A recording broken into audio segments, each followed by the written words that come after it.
Hello student, welcome back to my channel. जैसा कि हम अपने पिछले वीडियो में हमने क्या सॉल्व किया था, हम अभी सॉल्व कर रहे थे इंटरमीडिएट बोर्ड परीक्षा 2022 रसायन विज्ञान।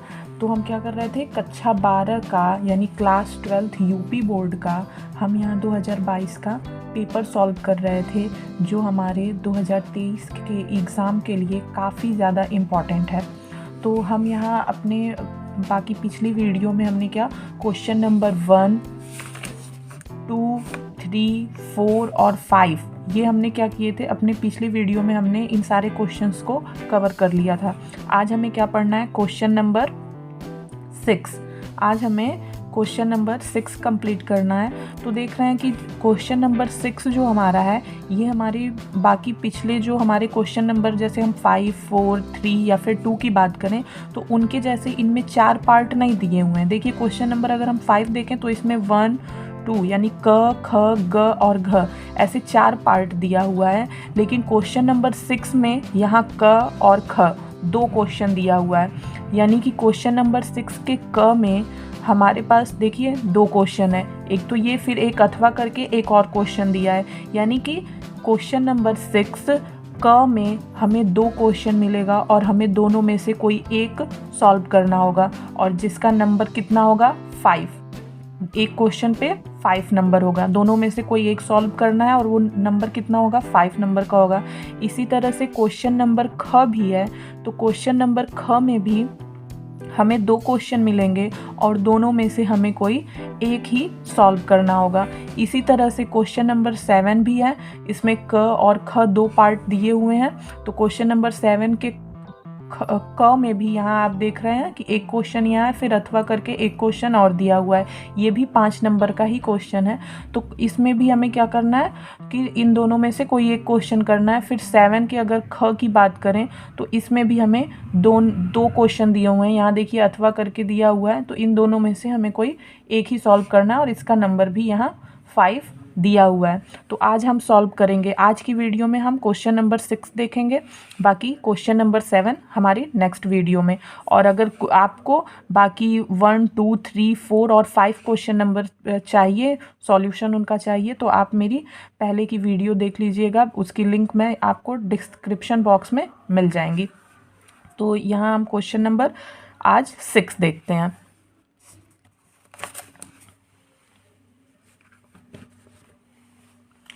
तो देखिए क्वेश्चन नंबर 6 यहाँ दी हुई है, क्लोरीन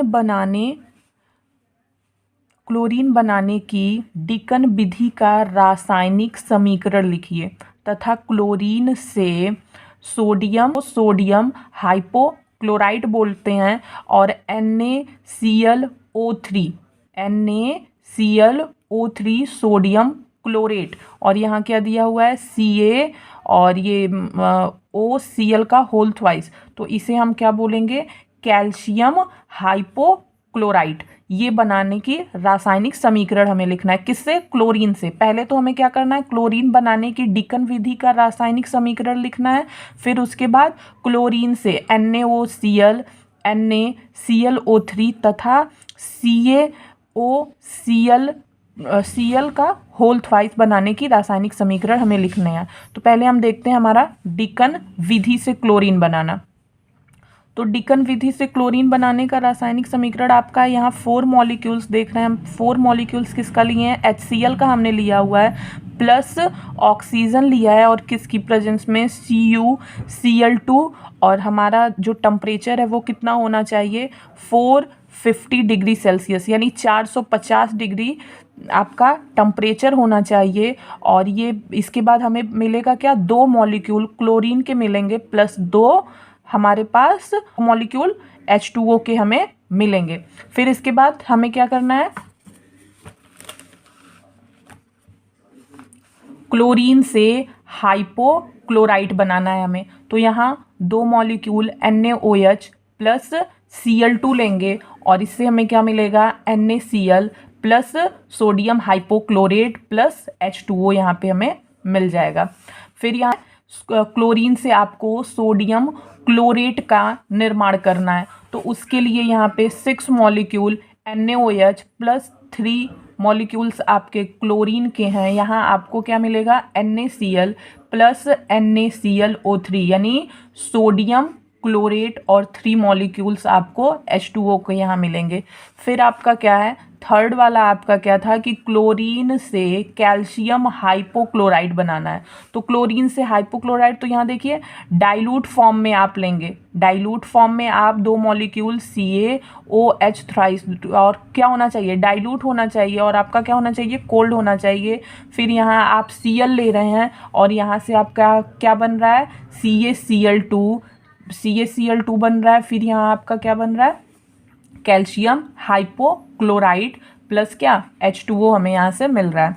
अब देखते हैं हम 6 के का जो अथवा वाला क्वेश्चन है उसको हम देखते हैं। हम तो दोनों सॉल्व करेंगे, बाकी आपको एग्जाम में इन दोनों में से कोई एक ही क्वेश्चन सॉल्व करना होगा। तो यहाँ दिया है कि जीनान के 3 फ्लोराइड तथा 2 ऑक्सी फ्लोराइड बनाने की रासायनिक समीकरण लिखिए। हमें सिर्फ यहाँ समीकरण लिखना है। तो जीनान के फ्लोराइड्स, जीनान के पहले हम फ्लोराइड्स देखते हैं, कितना दिया है, 2 दिया है ना। जीनान के 3 फ्लोराइड हमें पता करने हैं। तो जीनान फ्लोरीन से अभिक्रिया करके जीनान डाई फ्लोराइड बनाते हैं। देखिए यहाँ क्या है, जीनान से और किससे, फ्लोरीन से क्रिया करके हमें क्या मिलेगा, जीनान डाई फ्लोराइड बनेगा। फिर क्या करेंगे, जीनान से और फ्लोरीन से अभिक्रिया करके जीनान 4 फ्लोराइड बनता है। देखिए यहाँ जीनान है, यहाँ आपका फ्लोरीन है, इससे हम आपकी क्या करते हैं, अभिक्रिया कराते हैं, तो हमें क्या मिलता है, जीनान 4 फ्लोराइड मिलता है। फिर थर्ड, जीनान और क्या, फ्लोरीन, यहाँ 3 मॉलिक्यूल्स फ्लोरीन के हैं, जीनान और फ्लोरीन हम यहाँ लेते हैं, इससे अभिक्रिया करके हमें क्या मिलता है, जीनान 6 फ्लोराइड हमें प्राप्त होता है। तो ये तो जीनान के क्या थे, फ्लोराइड से। यहाँ अब हमें क्या पता करना है, 2 हमें जीनान के ऑक्सी फ्लोराइड्स पता करना है। तो जीनान के ऑक्सी फ्लोराइड्स अगर हमें पता करना है तो यहाँ पे देखिएगा, यहाँ देख रहे हैं आप, जीनान है प्लस आपका क्या है, फ्लोरीन है 300 डिग्री सेल्सियस पर। यहाँ आपको क्या मिल रहा है, जीनान हेक्सा फ्लोराइड मिल रहा है। वैसे हमें 2 पता करना है, तो ये 2 आपका देखिए यहाँ पे है जीनान, यहाँ आप क्या ले रहे हैं, जीनान 6 फ्लोराइड है, ये जीनान 6 फ्लोराइड अभी यहाँ आपने कैलकुलेट किया। तो जीनान 6 फ्लोराइड प्लस आपका क्या है, H2O है, तो यहाँ से आपको क्या मिल रहा है, जीनान ट्राई फ्लोराइड यहाँ पे मिल रहा है। फिर यहाँ से जीनान 6 फ्लोराइड है प्लस H2O है, तो यहाँ से हमें क्या मिल रहा है, जीनान ऑक्सी फ्लोराइड यहाँ पे हमें मिल रहा है। तो ये हमारा 6 का जो हमारे पास 2 क्वेश्चन था वो दोनों सॉल्व हो गया है। आपको एग्जाम में 6 के क में केवल एक क्वेश्चन सॉल्व करना है। अब 6 का ख देखते हैं हम। 6 का ख, एथेनॉल के निर्जलन की क्रियाविधि समझाइए। प्राथमिक, द्वितीयक तथा तृतीयक एल्कोहलों को पहचानने के लिए रासायनिक समीकरण लिखिए। देखिए एथेनॉल का निर्जलीकरण क्या होता है, तो देखिए यहाँ पे एथेनॉल एल्कोहल को सांद्र H2SO4 लेना है। यहाँ सांद्र H2SO4 यानी डाइल्यूट, काफ़ी पतला सॉल्यूशन हो, काफ़ी पतला एल्कोहल हो, तो वो आपका क्या करना है, मतलब एल्कोहल की मात्रा उसमें क्या हो, कम हो। H2SO4 के निकलने से एल्कीन बनता है। यह अभिक्रिया अल्कोहल का निर्जलीकरण कहलाती है। देखिए एथेनॉल अल्कोहल को सांद्र किसमें, H2SO4 के निकलने से एल्कीन बनता है। यह अभिक्रिया आपकी क्या कहलाती है, अल्कोहल का निर्जलीकरण कहलाती है। देखिए यहाँ पे क्या लिया गया है, एथेनॉल लिया गया है, और यहाँ पे आपका क्या है 95% H2SO4। टेम्परेचर कितना रहेगा, 160 से 170 डिग्री सेंटीग्रेड रहेगा। और यहाँ आपका बन क्या रहा है, एथिलीन बन रहा है, प्लस यहाँ से आपका H2O निकल रहा है। तो ये जो प्रोसेस है ये आपकी क्या कहला रही है, एथेनॉल का निर्जलीकरण।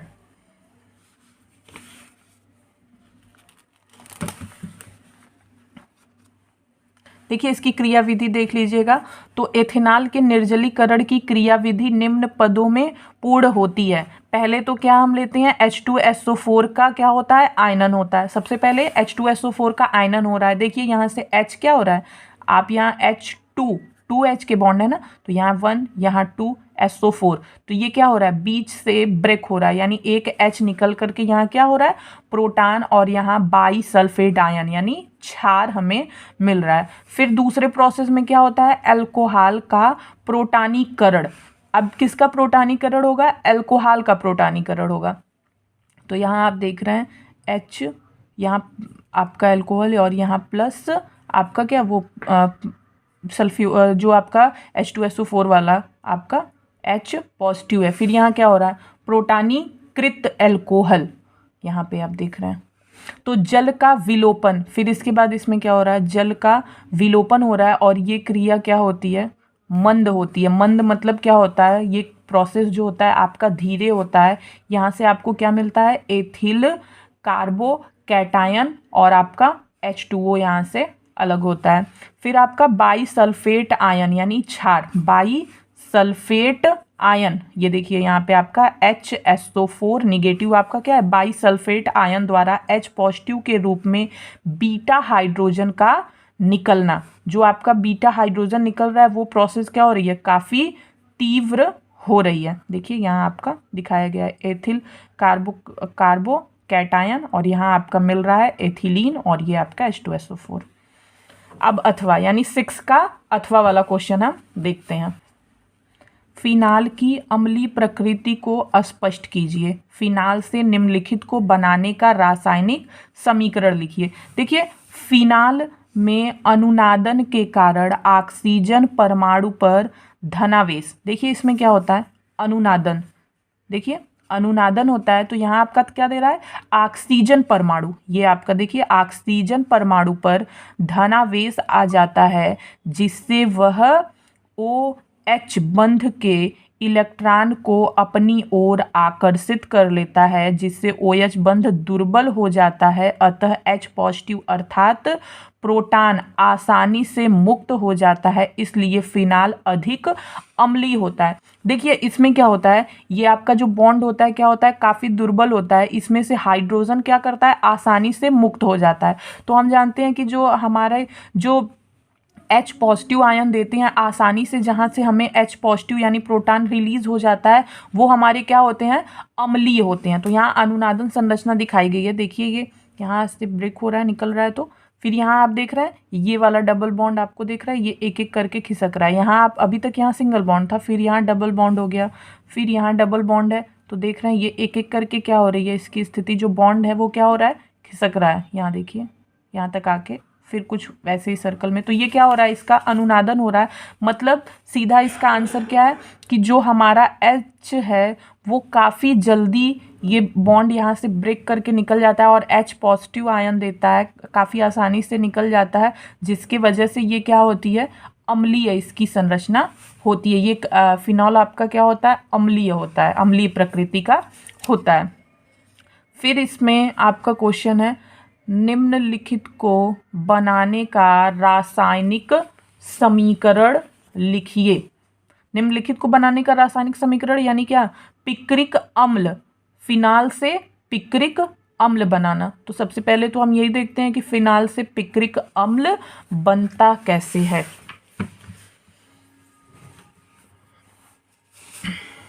तो आप यहाँ देखेंगे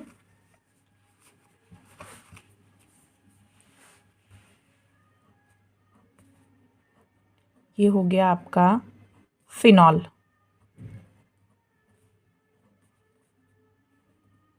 यहाँ आप लेंगे सांद्र यानी डाइल्यूट, सांद्र H2SO4 और टेम्परेचर 373 केल्विन। तो आपका यहाँ से बनेगा OHSO3H, और ये आपका बन क्या रहा है, फिनाल, यानी क्या है ये आपका सल्फोनिक अम्ल है, सल्फोनिक अम्ल ये आपका बन रहा है। फिर यहाँ हम क्या करेंगे,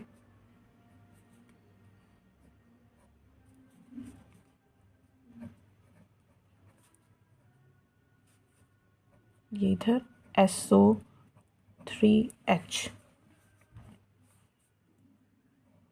ऐड कर देंगे और फिर क्या लेंगे, सांद्र HNO3 और हीट करेंगे। और जब हीट करेंगे तो हमें हमारा पिक्रिक अम्ल जो है वो मिल जाएगा। पिक्रिक अम्ल ये है आपका NO2, ये है आपका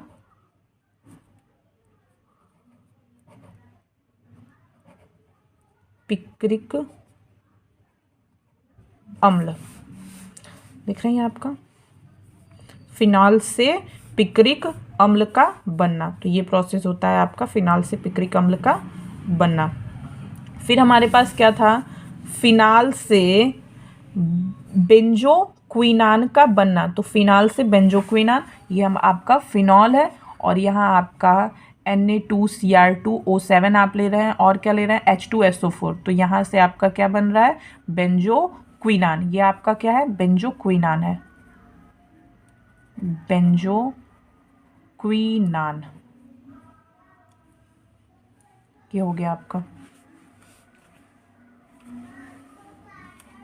बाकी आपका अब अगला नेक्स्ट वीडियो आएगा और लास्ट क्वेश्चन नंबर 7 का। बाकी पिछला अगर आपको चाहिए सॉल्यूशन बाकी के क्वेश्चंस का 2022 के सेट का, तो वो आप डिस्क्रिप्शन बॉक्स में लिंक देख लीजिएगा, वहाँ से आपको पूरा सॉल्यूशन मिल जाएगा।